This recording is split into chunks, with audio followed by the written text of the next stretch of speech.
Welcome to the Real News Network. I'm Paul Jay. Around 5 years ago, something remarkable happened.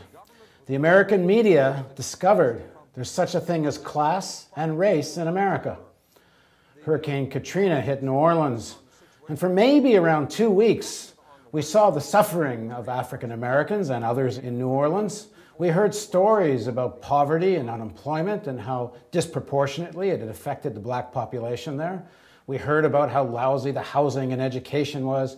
We heard story after story how this wasn't even just a New Orleans phenomena, that there was such a thing as race and class right across the country. Well, that lasted around 2 weeks.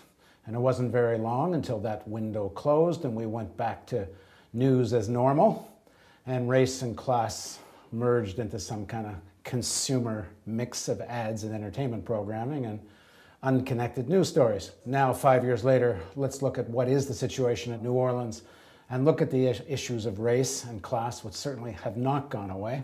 And to help us do that, we're now joined by the author, Jordan Flaherty. He's the author of the book Floodlines, Community and Resistance from Katrina to the Jana 6. Thanks for joining us, Jordan.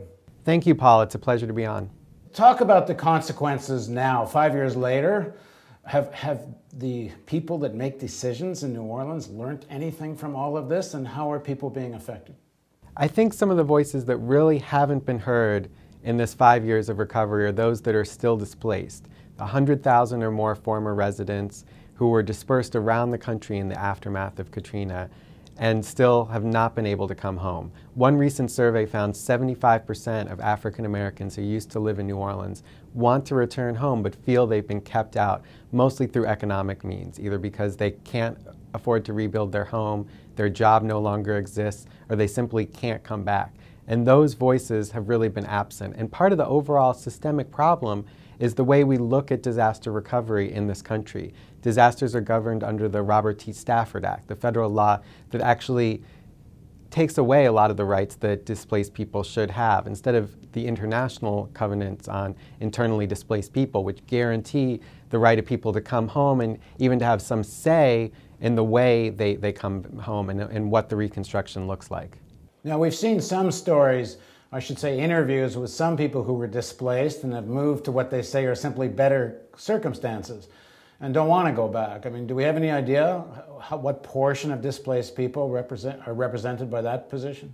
It's hard to say, but even those that feel that they have more economic opportunities in their new homes, I think we still need to look at that and say, why aren't those economic opportunities in New Orleans? This is a city that's given so much to this country, where more than 40% of oil and natural gas from the U.S. has flown in from that port. More than 40% of seafood for the U.S. has come in through that port, much higher percentage of oysters or shrimp. And yet the people of the city have received very little economic benefit from that.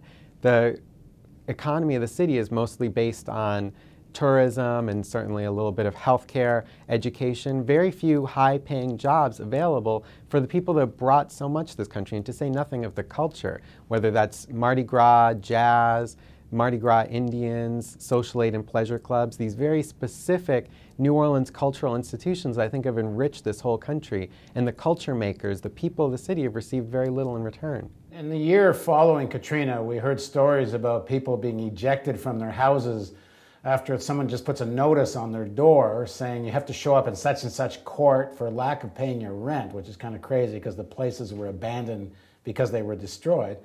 But people's goods thrown on the streets, but it was quite controversial. How did that all end up? Did people end up simply losing their places, or were there any remedies in court?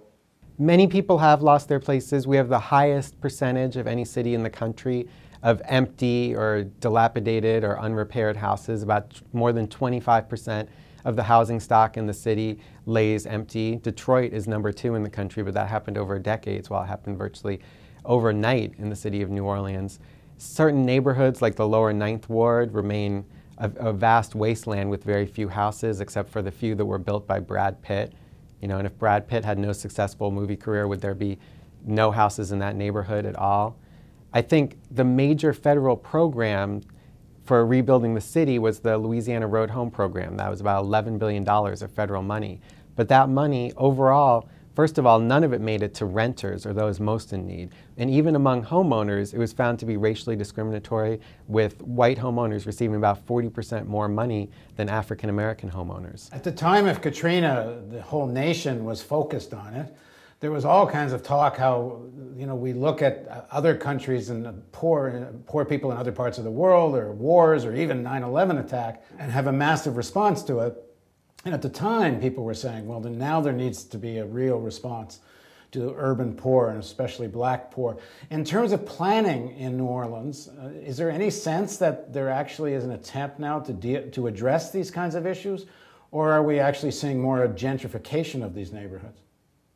I think there's a whole new strata of the city, of urban planners, of designers. They self-identify as YURPs, young urban rebuilding professionals. And many of them have very good ideas for the city, but the problem, what's missing, is they see the city as a blank slate. And as New Orleans poet and educator and long-term civil rights activist Kalamu Yasalam has said, it wasn't a blank slate, it's a graveyard and the building on people's bones.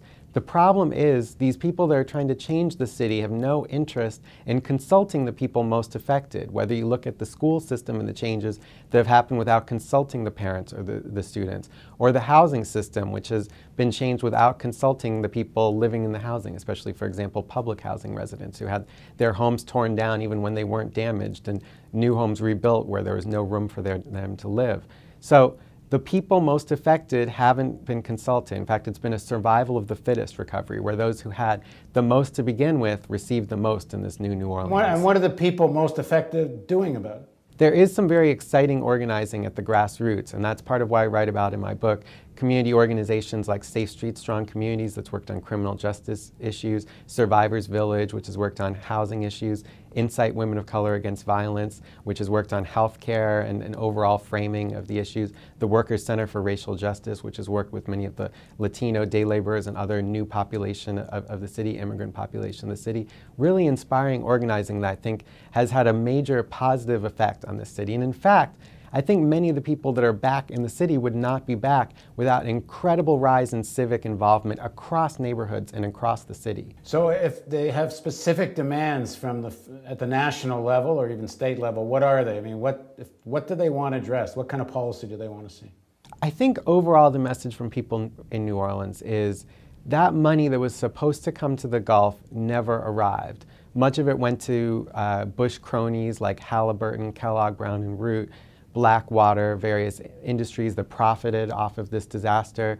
Much of it was diverted to Mississippi, which had Republican governors and senators that were well positioned to receive the Bush administration's aid. Much of it was stopped in Baton Rouge and never made it to the city. And so this recovery that was promised to the city of New Orleans never made it to the people of New Orleans. I think many people around the country think that either the city has been rebuilt, or if it hasn't been rebuilt, it's because people are lazy or because they squandered the aid. But the truth is that that aid didn't come. And let's remember, not only have the people of New Orleans given so much to this country, but they were supposed to be protected by those levees. Those were built by the Army Corps of Engineers, who said they would be strong enough to hold up to a Category 3 hurricane.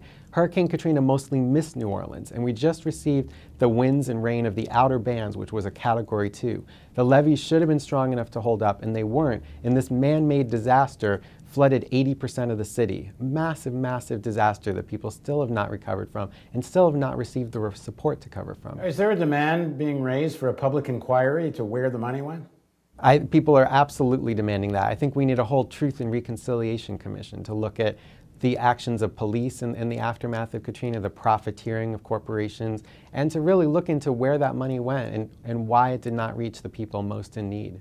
Thanks very much for joining us, Jordan. Thank you, Paul. Thank you for joining us on the Real News Network.